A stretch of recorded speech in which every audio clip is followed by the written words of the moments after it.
अस्सलाम वालेकुम स्टूडेंट्स। आज हमारे पास जो आज का जो हमारा टॉपिक है वो है सिलेक्टर्स इन सीएसएस। प्रीवियस लेक्चर्स के अंदर हमने कुछ स्टाइलिंग को अप्लाई करने के बेस को देखा था कि कैसे कैसे हम क्या कर सकते हैं, अपने वेब पेज को अट्रैक्टिव बना सकते हैं। तो आज के लेक्चर में हम देखेंगे कि सिलेक्टर्स कितने टाइप के होते हैं और हम उसको कैसे यूज करते हैं सीएसएस के अंदर। प्रीवियस लेक्चर के अंदर हमने फॉर्म के बेसिक टैग को बनाना सीखा, लर्न किया था, और उसके अलावा कुछ हेडिंग्स वगैरह, टाइटल वगैरह का सारा काम हमने कर लिया था। तो आज हमने सिलेक्टर्स को देखना है। तो सिलेक्टर्स को करने से पहले हम चलते हैं जी स्टूडेंट्स VS कोड के अंदर। मैं ये करता हूँ, अपने VS कोड ओपन कर लेता हूँ और इसके अलावा हम इसका आउटपुट भी देख लेते हैं। डेस्कटॉप पे हमने एक फोल्डर बनाया हुआ था, डेस्कटॉप के ऊपर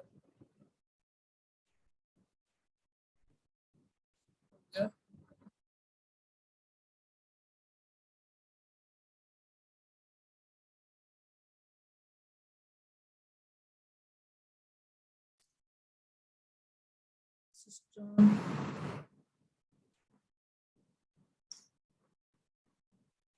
तो बेसिकली हमारे पास जो उसका कॉन्सेप्ट है आईडी और क्लास का। तो आईडी स्टूडेंट क्या होती है? आईडी आपके पास जैसे कि एक स्टूडेंट होता है, उसको हम क्या करते हैं, एक रोल नंबर असाइन करते हैं। रोल नंबर क्या होता है? वो सिर्फ और सिर्फ स्पेसिफिक होता है, वो उसी स्टूडेंट के लिए होता है। ठीक है, मीन्स दैट के एक रोल नंबर को हम मल्टीपल स्टूडेंट्स को नहीं दे सकते। सिमिलरली यही कॉन्सेप्ट आपके पास है यहाँ पे एचटीएमएल के अंदर, यानी कि एक आईडी सिर्फ और सिर्फ एक टैग के अंदर यूज कर सकते हैं। ठीक है, मल्टीपल टैग के अंदर हम उस आईडी को यूज नहीं कर सकते। तो क्लास का आगे कॉन्सेप्ट है। क्लास क्या होती है स्टूडेंट? क्लास में आप क्या कर सकते हो, एक क्लास को मल्टीपल टैग्स के अंदर यूज कर सकते हैं। सिर्फ इतना सा डिफरेंस है, ID is the unique, ID unique होती है, और क्लास आपके पास क्या होती है? क्लास को हम मल्टीपल टैग के अंदर यूज कर सकते हैं, but ID is the unique, इसको हम स्पेसिफिक टैग पर स्टाइलिंग अप्लाई करने के लिए यूज करते हैं। तो हमने जो प्रीवियस एक बनाई हुई थी, काफी ज्यादा ओपन हो गई।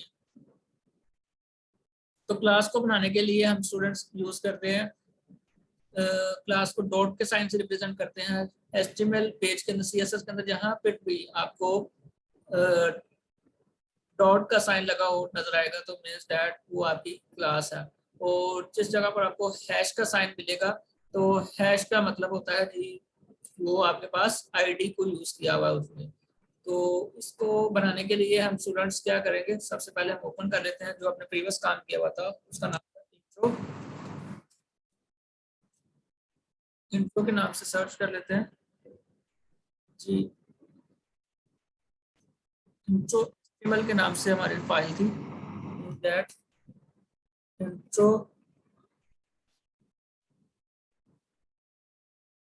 HTML, इस नाम से हमारी फाइल थी। No item match your intro के नाम से आईपी हो, इंट्रो के नाम से आई थिंक बनाई थी इंट्रो। ये है इंटरेस्टिंग फाइल ही नहीं मिल रही है। ये तो होगी वो दूसरी है। मैं इस फाइल को देख लेता हूँ बेस कोड के अंदर, उसका नेम क्या था। तो हमारी जो फाइल का नेम था वो है इंटू लिखा हुआ, सॉरी HTML लिखा गया गलती से, तो हमें इंटू लिखना पड़ेगा। तो इंट्रो के नाम से क्यों जा रहा है इंटू?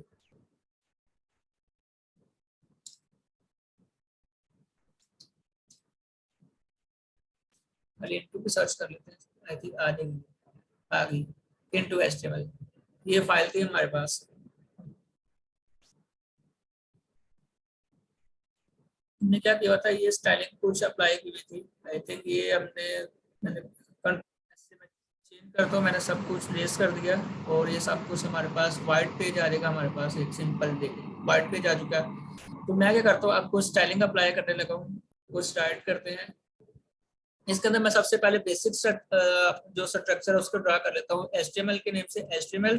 और इसके बाद फिर आपके पास आ जाता है स्टूडेंट हेड सेक्शन आ जाता है, और इसके बाद आपके पास टाइटल टैग आ जाता है, और हेड के बाद हम क्या करते हैं, बॉडी टैग को यूज करते हैं, बॉडी टैग को हम यूज कर लेते हैं। और उसके बाद हम क्या करता हूँ, मैं इधर ना H1 की 6 हेडिंग्स को ले लेता हूँ। H1 की मल्टीप्लाई बाय 6 लिखेंगे तो हमारे पास 6 हेडिंग्स आ जाएंगी। H1 मल्टीप्लाई बाय 6 ये आ गया। तो मैं लिखता हूँ दिस इज फर्स्ट हेडिंग, ठीक है। और इधर भी लिखता हूँ मैं दिस इज सेकंड हेडिंग। और सिमिलरली मैं इधर भी राइट कर देता हूँ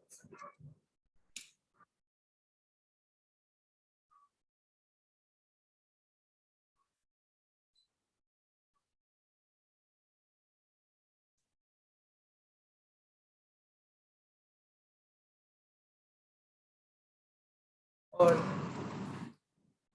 दिस इज फिफ्थ हेडिंग। और उसके बाद यहाँ पे लिखता हूँ this is six heading, six heading. और मैं ऐसे करता हूँ सेव, कंट्रोल एस से मैंने किया सेव। और उसके बाद इसका रिजल्ट्स को भी कर लेते हैं। तो ये मेरे पास 6 हेडिंग्स आ चुकी हैं। H1 first, second, third, fourth, fifth और 6 हेडिंग्स आपके पास अवेलेबल हैं। तो मैं क्या करता हूँ, इसको स्टाइलिंग अप्लाई करना चाह रहा हूँ with the help of CSS, ठीक है। तो ज्यादातर ना हमने वो एक्सटर्नल CSS को लिंक करना देखा था, वो ना होता है असल में आपने जब पूरी की पूरी वेबसाइट डेवलप कर रहे हैं प्रोफेशनल तौर पर, तो उसमें हम क्या कर लेते हैं, को यूज करते हैं। बट आपका जो काम है इतना ही है, सिर्फ और सिर्फ हेडिंग्स को ऐड करना, उस पर स्टाइलिंग अप्लाई कर देना। तो आप उसके लिए इंटरनल CSS को भी यूज कर सकते हैं। इंटरनल CSS को हम कैसे यूज करते हैं स्टूडेंट्स, इंटरनल CSS को हम हेड सेक्शन के अंदर with the help of style tag use करते हैं। तो चलिए हम अपने हेड सेक्शन के अंदर क्या करते हैं, स्टाइल टैग ओपन कर लेते हैं। मैं लिखता हूँ style, STYL, style tag open कर लिया। और इसके अंदर हम क्या करेंगे, हम सारी की सारी CSS को राइट करें। तो सबसे पहले हम बना लेते हैं क्लास। मैं सबसे पहले कुछ भी बनाता नहीं हूँ, सिर्फ और सिर्फ जो हमने प्रीवियस काम किया था, सिंपल H1 सिलेक्टर लगाया, सिंटैक्स आपको पता ही है। और उसके बाद पैरेंथेसिस लगा दी। और उसके बाद मैंने उसमें कुछ स्टाइलिंग अप्लाई करता हूँ। सपोज मैं ऐसे देता हूँ कलर, मैं ऐसे कलर देता हूँ रेड, ठीक है। और उसके बाद इसमें बॉर्डर देता हूँ, बॉर्डर देता हूँ इसको ब्लैक। मैं कंट्रोल ऐसे करता हूँ सेव। और इसके मैं रिजल्ट्स को एक दफा व्यू कर लूँ।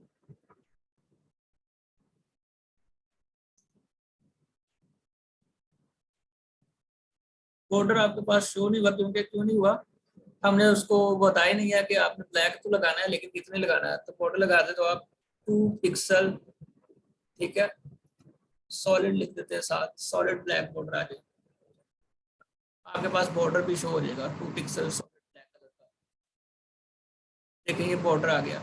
लेकिन ये देखिए ये आपके पास फजूल में जा रही है इतनी लेंथ। आप इसके ना ये भी सेट कर सकते हैं, ये विड्थ है और हाइट इस तरह जो होती है, ये बिटवीन ये हाइट होती है, और इस जो लेफ्ट पे जा रही है उसे विड्थ करते हैं। तो वो भी हम क्या कर सकते हैं, उसको कम या ज्यादा कर सकते हैं। तो हम खुद की डिफाइन कर सकते हूँ। मैं यहाँ पे लिख देता हूँ हाइट दे, तो बस अपनी मर्जी से कुछ भी दे दे, मैं हाइट दे दे 100 px की दे देता हूँ। और उसके बाद उसमें विड्थ भी दे देता हूँ,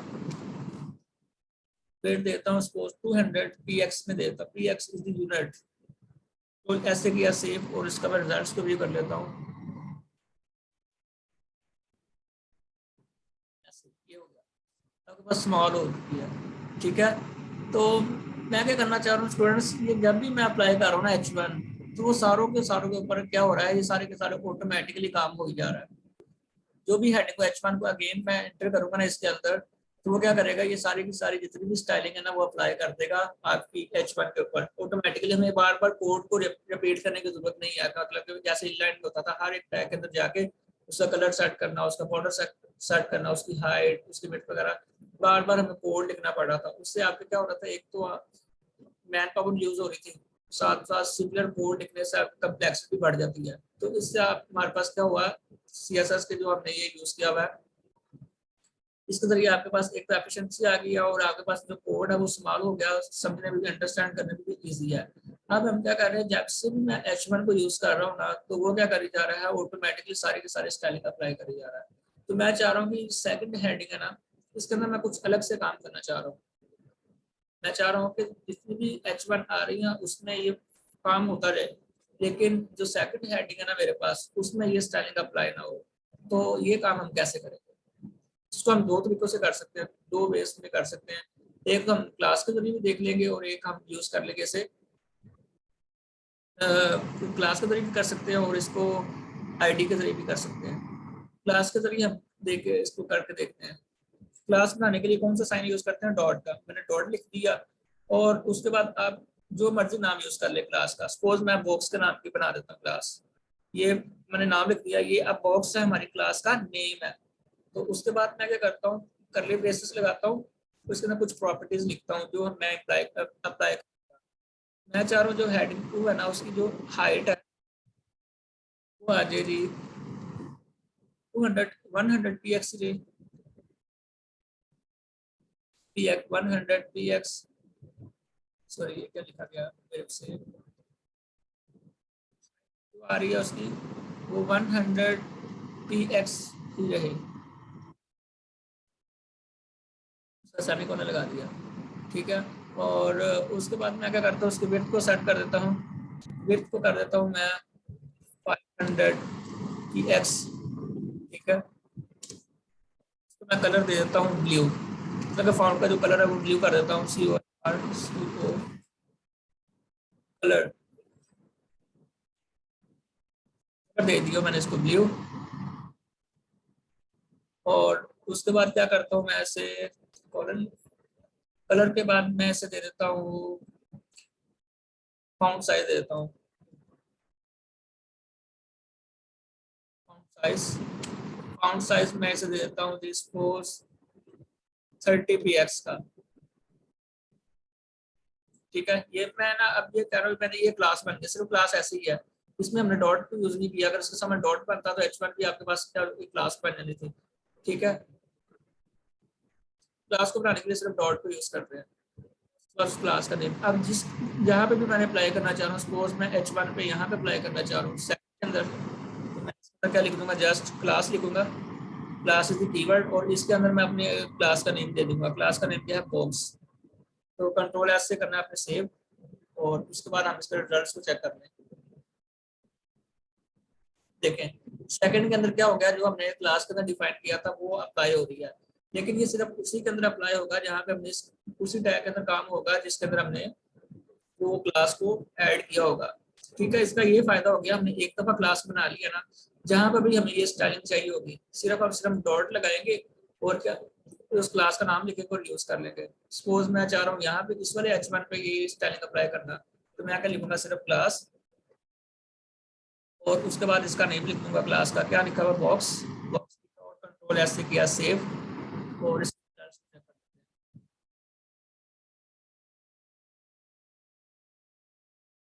ये आ गया, ठीक है। लास्ट पे मीन्स डैट के आपके पास क्या हो रहा है, क्लास के जरिए हम क्या कर सकते हैं, क्लास के जरिए हम अपने स्पेसिफिक स्टाइलिंग पे अप्लाई कर सकते हैं। कि मैं चाह रहा हूँ कि ये सारी की सारी पे अप्लाई ना हो, मैं इधर अगर अगेन H1 को डिफाइन करूँ ना, उसके अंदर ये स्टाइलिंग नहीं अप्लाई होगी। H1 को अप्लाई करता हूँ, दिस इज 7 हेडिंग, ठीक है। तो मैं सेव करता हूँ ना, अब इस पे ये क्लास वाली हेडिंग नहीं अप्लाई होगी, क्योंकि हमने क्लास को ऐड नहीं किया हुआ है। ये जो हमने बाय डिफॉल्ट H1 के नाम से बनाई हुई है ना, सारी की सारी ये स्टाइलिंग उस पर अप्लाई हो जाएगी।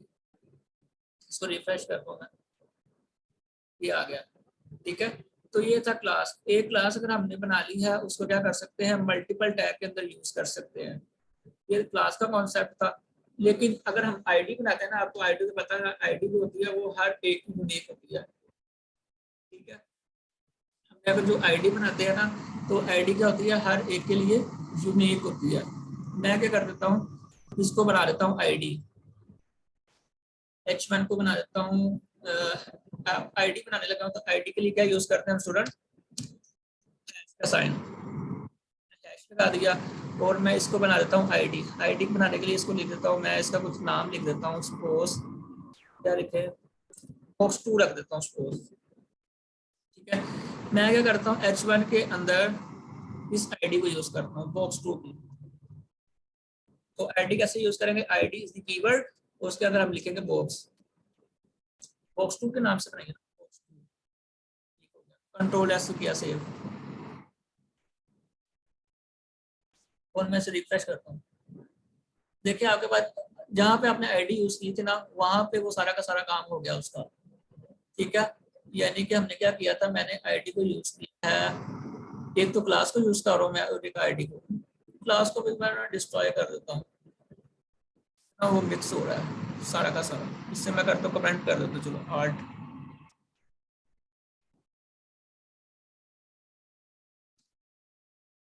क्लास को भी मैं रिमूव कर देता हूँ। क्लास की तो आपको अंडरस्टैंड हो गया होगा। आईडी का हमने कॉन्सेप्ट को देखना है कि आईडी हम कैसे यूज करते हैं। क्लास एक क्लास को मल्टीपल टैग के अंदर यूज कर सकते हैं, लेकिन अब देखते हैं कि हम एक आईडी को भी मल्टीपल टैग के अंदर यूज कर सकते हैं कि पॉसिबल है कि नहीं ऐसा। तो सबसे पहले मैं इसे करता हूँ रिफ्रेश, बट ये आपके पास जो फर्स्ट वाली हेडिंग है, हाउ इट इज पॉसिबल, इसके भी अभी तक स्टाइलिंग रेज नहीं हुई। देखता हूँ इसमें क्या इशू है, अभी तक इसके फर्स्ट वाले टैग से हेडिंग को रिमूव क्यों नहीं रिमूव किया जी। मैंने क्या दी, उसको आईडी दी हुई है ना, इज इक्वल टू box2 के अंदर क्या आईडी दी हुई, उसका कलर सेट किया हुआ, उसका बॉर्डर सेट किया हुआ, उसका हाइट सेट किया हुआ, सेट किया हुआ। तो इसलिए वो क्या कर रहा है, हेडिंग नंबर 1 को उसने क्या किया हुआ है, सारी की सारी फंक्शनैलिटी अप्लाई की हुई है, तो जो बकाया है उस पर नहीं की हुई। अब ये आईडी को मैं यूज करता हूँ, सपोज S2 के अंदर यूज करता हूँ कि ये आईडी अप्लाई होती है कि नहीं। S2 के अंदर इधर आया मैं, और इधर मैं लिखता हूँ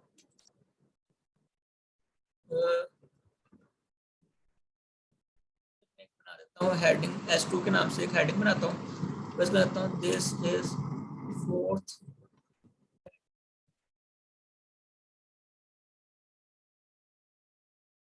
अब मैं यही आईडी को यूज करने की कोशिश करता हूँ इसके अंदर, देखते हैं इसमें होती कि नहीं है। आईडी इज इक्वल टू, और इसके अंदर मैं आईडी का नेम लिखता हूँ। आईडी का नेम क्या है हमारे पास, box2 बनाई हुई थी, कंट्रोल ऐसे किया सेव, और ये आपके पास क्या हो रहा है, इस पर भी हमारे पास क्या होगी, अप्लाई हो गई है, ठीक है। तो इस तरीके से हम क्या करते हैं, अपने आईडी को अप्लाई करते हैं। तो उसके बाद आपके पास आ जाता है कि क्लास का कॉन्सेप्ट है कि हम क्लास को कैसे यूज कर सकते हैं। तो क्लास बनाने के लिए मैं इसे रेज कर देता हूँ। क्लास बनाने के सिर्फ सिंपल है, हमने क्या कर देना है, हैश की जगह पर डॉट का साइन लगा देना, और ये आपके पास बन जाएगी क्लास। और इस क्लास को क्या कर सकते हो आप, मल्टीपल टैग के अंदर यूज कर सकते हो। सपोज मैं हेडिंग बनाता हूँ, इसके अंदर क्या करता हूँ, दिस इज फर्स्ट, और एक ले लेता हूँ एस, इसी को कॉपी कर लेता हूँ मैं इसकी, कंट्रोल सी से कॉपी किया, और कंट्रोल वी से करता हूँ पेस्ट, कंट्रोल वी से करता हूँ पेस्ट, कंट्रोल वी से करता हूँ पेस्ट, कंट्रोल एस से सेव। और हम देख लेते हैं इसका जो चेंजिंग क्या हो रही है, ये आपके पास हो गया, ठीक है। अब मैं क्या करता हूँ, एक क्लास बना लिया, उस क्लास को कैसे यूज करते हैं। सपोज मैं यहाँ पे करना चाह रहा हूँ, ठीक है, तो क्या करूँगा, class, simple class keyword use करूँगा, और इसके अंदर उस क्लास का नाम दे दूंगा, box2 है, box2 लिख दिया, और इसको कंट्रोल ऐसे किया सेव। अब हमारे पास क्या होगा, उस बॉक्स के ऊपर सेम स्टाइलिंग अप्लाई हो जाएगी, ये देखें हो गई है। अगर मैं लास्ट वाले में करना चाह रहा हूँ स्टाइलिंग अप्लाई, तो उसमें क्या करूँगा मैं, लास्ट में सिंपल क्लास लिखूंगा, CLA क्लास, और इसमें दे दूंगा मैं box2, और सेव करूंगा, कंट्रोल ऐसे सेव किया, और इसके रिजल्ट को व्यू कर लेते हैं। इस ये भी हो गया। तो इसमें क्या है कि सिर्फ और सिर्फ इसमें डिफरेंस यही है कि एक क्लास को बनाने के लिए हम क्या यूज करते हैं, डॉट का साइन यूज करते हैं, एक तो ये डिफरेंस है। और क्लास बनाने के लिए, सॉरी, क्लास बनाने के लिए डॉट का साइन यूज करते हैं, और आईडी बनाने के लिए डैश का साइन यूज करते हैं।